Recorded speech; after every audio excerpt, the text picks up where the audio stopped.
Corona Unmasked. Chinese intelligence officer reveals true magnitude of China's fake coronavirus crisis. I am a senior Chinese military intelligence officer and I know the truth about the coronavirus outbreak. It is far worse than the media are telling you. I am a Chinese citizen in Wuhan who occupies, or perhaps occupied, a high-ranking position in military intelligence. I am also a member of the Chinese Communist Party.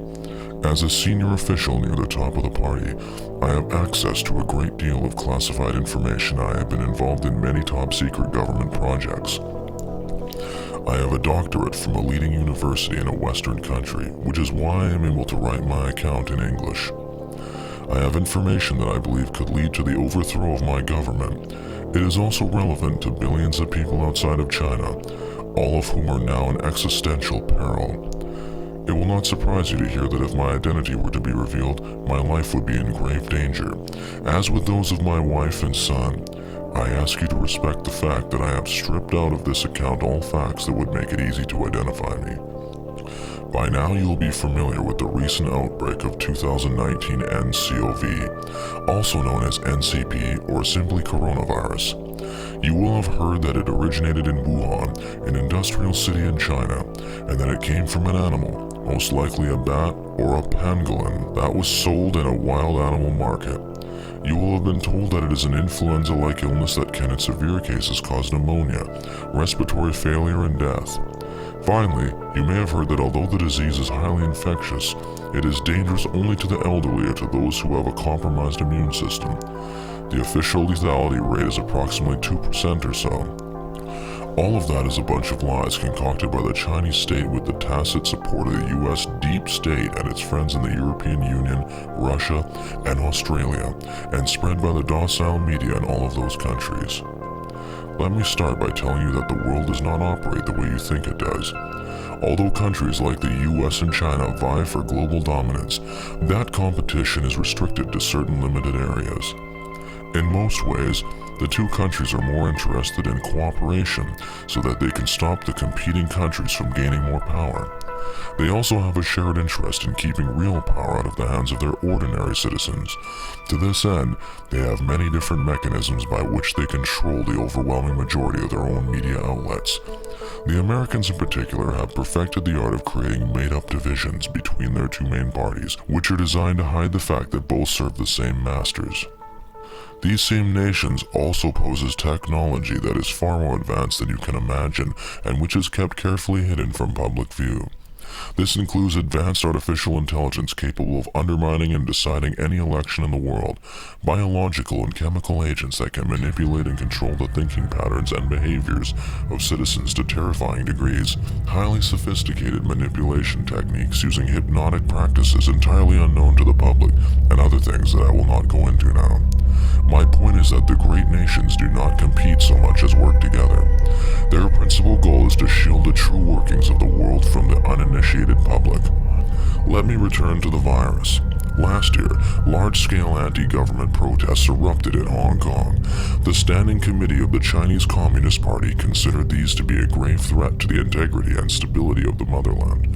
The US government and the EU both knew that the Chinese were secretly working on a biological agent that was supposed to make the protesters docile and obedient. Without going into detail, I worked on that project. We tried to develop a sort of spray that could be dispersed from helicopters or drones and that would lead to mental retardation and behavioral change. Naturally, as Hong Kong is one of the most open and international cities in the world, the party decided that it was too risky to release the agent in Hong Kong without first testing it. For this, it needed a great number of human guinea pigs. Two groups were identified for this. First, we rounded up a large number of so-called Islamic radicals in Xinjiang province and took them to what we called training camps. We had already been using these camps for human experimentation for several years, but the Hong Kong protests meant that we redoubled our efforts. We exposed the inmates to various alpha experimental agents. As these were odorless and invisible, the subjects were not aware that they were taking part in medical trials. Escape from Xinjiang, Muslim Uyghurs speak of China persecution. The resulting high rates of cancer, premature dementia, suicidal depression, and death by organ failure could easily be suppressed, as the camps are located in very remote parts of our motherland. Once the initial experiments had yielded a beta agent, it was transported to Hubei province, where it was deployed in a special military testing facility outside the city of Wuhan. This was not even a particularly well-kept secret. The existence of this facility had been reported in international news. Even the fact that it is located close to the wild animal market is a known fact. By then, our president had already introduced a social credit system that allowed us to identify disloyal, counter-revolutionary and bourgeois elements in our society. Using the social credit scores, which are taken from online activity, electronic shopping behavior, and reports from informers in civil society, we selected some of the worst offenders. These included human rights lawyers and activists, Christians, homosexuals, artists, intellectuals, people who speak foreign languages, and other undesirables. Once these troublemakers had been collected and placed in the testing facility, we exposed them to the agent, which is biochemical in nature and spread in an invisible aerosol akin to certain viruses. Initial results were encouraging, as we saw significant cognitive decline and reduction in higher mental processing facilities. Essentially, our undesirables were becoming mildly mentally disabled, which is precisely the effect we wanted to produce in order to pacify the restive population of Hong Kong. Unfortunately, it quickly became apparent that the agent also had other effects. About 1 week after the retardation set in, our subjects developed major anxiety and panic attacks. Eventually, they developed symptoms akin to those of paranoid schizophrenics. At that point, their bodies rapidly deteriorated. They developed massive internal bleeding. The walls of their arteries dissolved. They bled out of their eyes and orifices, and their tissue disintegrated. To put it in a more direct Western manner, they started to melt. Death usually occurred through multiple organ failure. This was preceded by at least 5 days of severe agony which could not be alleviated by painkillers. It was at this time that I first violated our protocol. One subject, an elderly lady who had published defamatory cartoons of our president, begged me for death with such insistence that I took pity and shot her. I was reprimanded, but fortunately the complaint was dropped when I agreed to reimburse the cost of the bullet. I swore to myself never again to show such unnecessary emotion. We decided that our agent was unusable. It was far too destructive for our purposes. We wanted the population of Hong Kong to submit to us. We did not want to exterminate it. Naturally, our American friends had by then taken an interest in our work and asked us for a sample for their own research and testing purposes. They hinted that they wished to use it to resolve certain difficulties in Venezuela. Normally, we would have agreed, as we maintained friendly relations with the CIA, but given the extremely toxic nature of the agent, we declined. This, as it turned out, was a grave mistake. The CIA was convinced that we had developed something very powerful and wanted to keep it to ourselves. They offered a great deal of money to one of our researchers. Foolishly, he agreed to sell them a specimen. We found out just in time for the handover and tried to stop it from happening. In the ensuing shootout, don't bother to look for it in the news, it was never reported anywhere. Several dozen people were killed.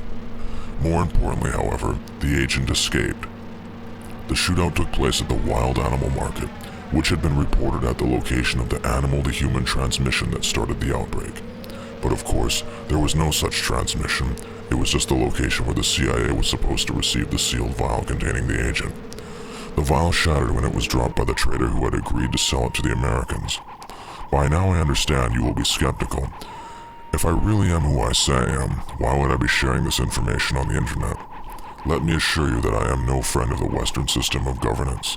I love my motherland and I am loyal to the Communist Party. It has lifted hundreds of millions of my compatriots out of squalor and poverty. However, I am also a human being and I have a conscience.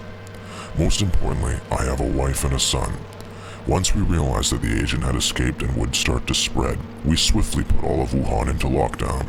I was one of those tasked to manage the fallout of the contamination.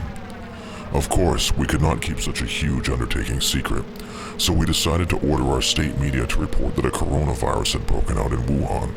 In reality, of course, there is no coronavirus. It was all made up. It was one of my colleagues who came up with the genius idea of pretending that people with the common flu suffered from the coronavirus. This allowed us to hide the true nature of the disease. Let me explain. It is currently flu season in China.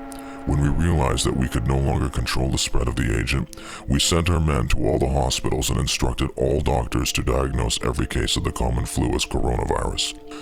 We came up with a new name, 2019 NCOV, and handed out fact sheets that described a made-up illness.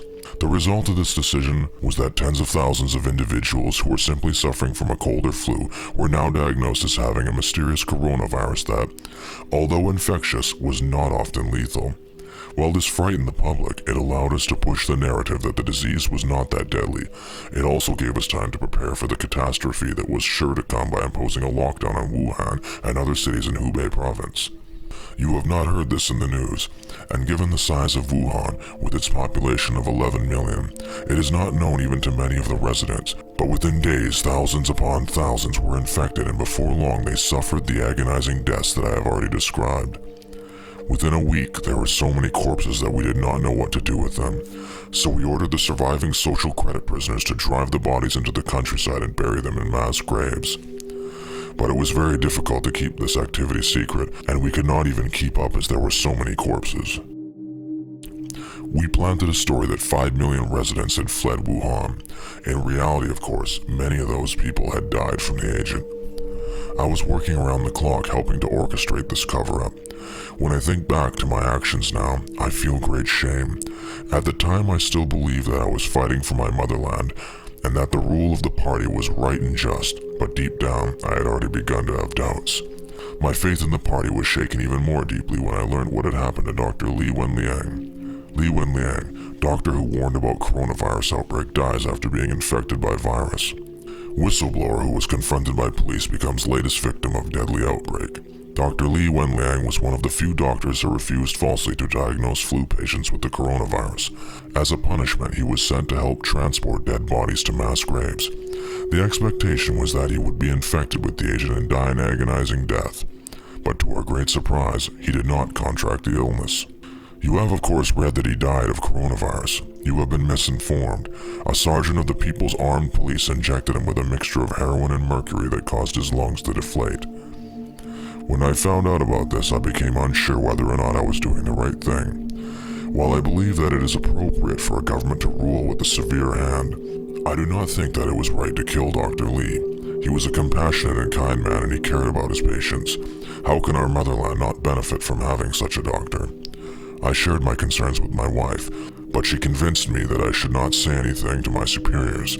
She said that it was too dangerous, that they valued loyalty above everything else, and that I would only find trouble if I admitted to my doubts about their practices. She also pointed out that we benefited from priority medical treatment.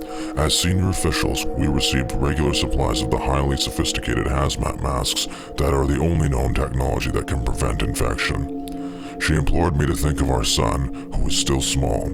If I spoke out and were caught, our lives would be at risk. Around the same time, it became clear that the agent was entirely beyond our control. It was spreading like wildfire throughout Hubei province and beyond, infecting tens of millions and causing them all to die. I understand that what I just said is difficult to believe because you have been told that there have been only about 50,000 infections and far fewer deaths. But these are the influenza infections that have been falsely passed off as the non-existent coronavirus. The agent is far, far more contagious than that, and its fatality rate, unlike the coronavirus, is not 2%. No, its fatality rate is 100%. Nobody recovers from it. Everybody who contracts it dies. And a lot of people are contracting it. Hubei province lies in ruins. The various travel restrictions and lockdowns that have been imposed were not created to stop the spread of the agent. None of them can stop it. Not embargoes, not face masks or hand sanitizer, but to stop the survivors from seeing the catastrophe with their own eyes. Drones are being used to herd people towards containment centers. I am part of the greatest cover-up in human history, the hiding of the deaths of tens of millions. Very soon, Hubei province will be no more than a giant mortuary, and the truth will come out. For me, the turning point came when the party told yet another lie, and that lie was too dreadful even for me to accept. You may have heard that China built a new hospital called Huoshenshan Hospital in Wuhan in order to provide additional quarantine and isolation facilities for infected patients. You may have heard that they built it in only 10 days. Sure, they did build something in 6 days, but it was not a hospital. The true nature of the building was considered top secret. Initially, I was naive enough to believe that the party was demonstrating its compassion and care for the people. But then my superiors sent me to Wuhan. I was shown around the installation by a military police officer called Corporal Meng. This is not his real name. It was there that I saw the truth. As I have mentioned, the only way to protect oneself from the agent is by wearing a special protective mask that is entirely unlike those available commercially. Even medical professionals do not have access to it. It is available only to biomedical warfare researchers, and it contains extremely advanced technology. These masks need to be kept at a particular temperature to offer full protection and lose their effectiveness very quickly. As I have also already said, one of the benefits of my position was that both my family and I had access to regular supplies, which is why we're safe when compared to civilians, doctors, and even lower-level government officials, all of whom wore utterly ineffective surgical masks in the misguided belief that they would protect them. And so, wearing this special equipment, I went to Wuhan with Corporal Meng. Whatever you want to call that place, it is not a hospital.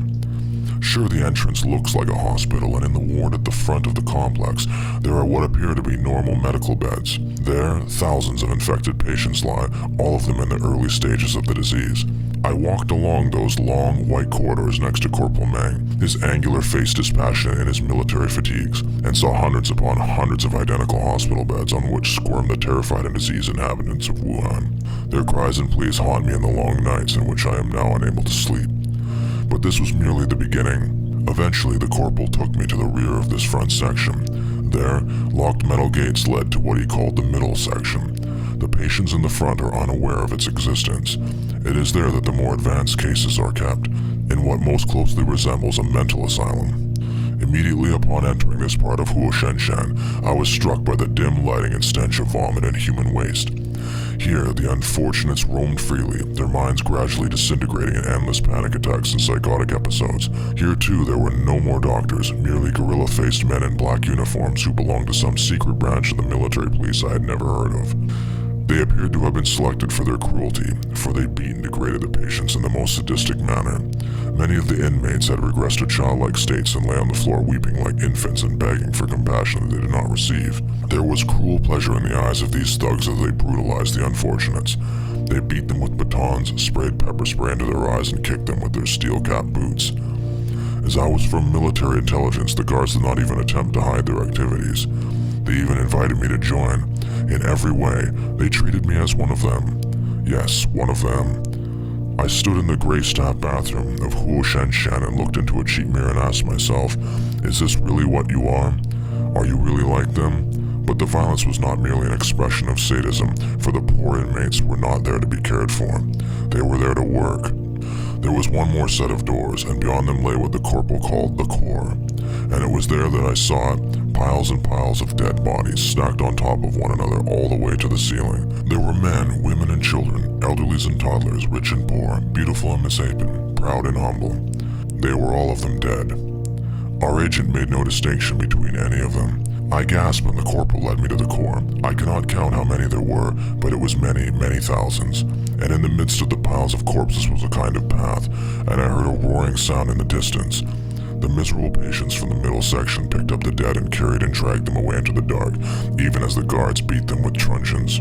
It took me a little while before I grasped what was happening. I simply could not believe what lay at the end of that path in the core. It was an enormous furnace with great fires roaring within. One by one, their minds destroyed and their bodies twisted, the dying men and women carried the corpses to the furnace and cast them inside in a doomed attempt to hide the dreadful truth. I saw several of them collapse from exhaustion only for their lifeless bodies to be added to the mountains of corpses on both sides. In a seemingly endless line they went, their emaciated bodies clad in gray overalls, their backs bent under the weight of their dreadful cargo. Many howled and groaned in terror, and their voices joined in a sorrowful cacophony that lingered over the roar of the fires. In deep shock, I stared at the boundless horror before me. Beside me stood Corporal Meng, his freshly shaved face as emotionless as before. When I turned to face him, he looked at me. His mouth smiled, but his eyes did not. "We use the energy to operate Wuhan," he said. "We save the state considerable resources in this way. And look," he waved at the gallery of the dead. "There are so many of them here, you could almost describe it as renewable energy." He laughed and waved his hand in a strangely camp gesture. I stood speechless and stared at the infernal scenes before me. Men in black uniforms screamed like demons at the wretches who were disposing of the core of them. They stripped the dead of anything that had value, jewelry, cash, expensive clothing, and tossed these items onto an enormous pile next to the furnace. When I asked the corporal what would be done with the items, they said that they would be used to pay for the healthcare expenses incurred by the patient's stay in Wuhan. I vomited in the toilet. When I flushed and came out of the stall, Corporal Meng stood by the door and looked at me. His face was as blank as before, but in his eyes I thought I registered a very faint trace of contempt. "You are 10 years my senior," the look said, "but you are soft." I thanked him for his service and went home. When I arrived, I saw that I had received hundreds of updates on the encrypted device the party uses to communicate to insiders. The news was unimaginably grim. The State Legal and Economic Commission had allocated funds for the construction of dozens of facilities like Wuhan all throughout China. The agent had spread not only to every single province of the motherland, but to most other nations in the world. Fortunately, we had agreements in place with other governments. They agreed to pretend that the infections were due to a coronavirus. They were just as worried as we were that a panic might break out in their countries. The Americans, in particular, were terrified that the S&P 500 might decline. This, they said, would be unacceptable in an election year, so we could count on their full support. Of course, the World Health Organization also helped us. For a long time, the only issue with the WHO has been that we have been locked in a contest with the Americans about who bribes them more. They released all sorts of sophisticated misinformation about having decoded the DNA of the so-called coronavirus. All this has allowed us to stave off a global panic, for now. Yet the situation was worsening with astonishing speed. I'm reluctant to reveal too much on this point, as it would make it too easy for my enemies to identify me. But we quickly began to implement measures to protect our most senior leaders. If you look at the world news, you will see that Xi Jinping, our president, disappeared for approximately 1 week after the outbreak, before being seen again with the leader of Cambodia. You should know that the person who met the Cambodian leader was not President Xi. It was a body double who had for many years been trained to look and sound just like our president. President Xi is of course not careless enough to risk his own death. He is safely ensconced in a secret bunker underneath Zhongnanhai, the headquarters of the party in Beijing. Nor was he the only leader who was in hiding. In fact, I can assure you that over half of all senior party members are currently being imitated by trained actors who are following instructions given to them via special implants. Do you really think our Prime Minister would risk his life by going to Wuhan? All of this means that our government has become utterly paralyzed and the functions of the state have been taken over by the military. It became clear to me that our efforts were pointless. Yes, the lockdowns, travel bans, and targeted assassinations of rebellious journalists allowed us to hide the true situation in Wuhan, but I knew that this would not last. Once the mass deaths begin in the rest of the world, in our estimation, this should happen within the next week or so, everyone will know the truth. It will become clear that we cannot protect ourselves from the agent. Surgical masks, hand sanitizer, gloves, nothing can stop it. Nothing except the special hazmat masks, but those cannot be produced in anything like sufficient quantities. You, an ordinary person, will never even receive one, let alone a sufficient number to see you through the coming Holocaust. For those of you reading this, therefore, all I can suggest is that you keep your loved ones close to you. Hug them. Tell them what they mean to you. Enjoy the time you have left with them. It is not typical in Chinese culture to express one's feelings in this way, but I have learned the importance of such gestures. I promised my wife that I would show this document to her before I posted it, yet I broke my word. I hear her weep in loud, hoarse sobs in the bedroom, and the keyboard of my laptop is wet with my own tears. Not long ago, we received results of the regular tests that are part of our priority medical treatment, and we learned that my son had been infected with the agent. The military police that has supplied me with the special protective mask had been given expired and We are sorry to announce that the person reading this information has mysteriously disappeared. I will now finish the report. The military police that has supplied me with the special protective mask had been giving expired and ineffective masks to my son. Masks that senior officials had already worn and then discarded when they ceased to protect them. My own masks, on the other hand, had always been of the necessary quality. I suppose they decided that my son was of lower priority than me. I suppose my son could not help them with their cover-up. We had long ago decided that we would be different, we would be honest with him, always. And so when he asked us, we told him the truth. We told him that he was very sick. He asked more, and we told him he would not get better. He continued asking, and we told him that he would die. He is very small, but he was old enough to understand. His terrified wails will haunt me for the rest of my miserable days in this world. Let them come. Let them do with me as they will. I no longer care. Bye. You Wuhan virus throwaway.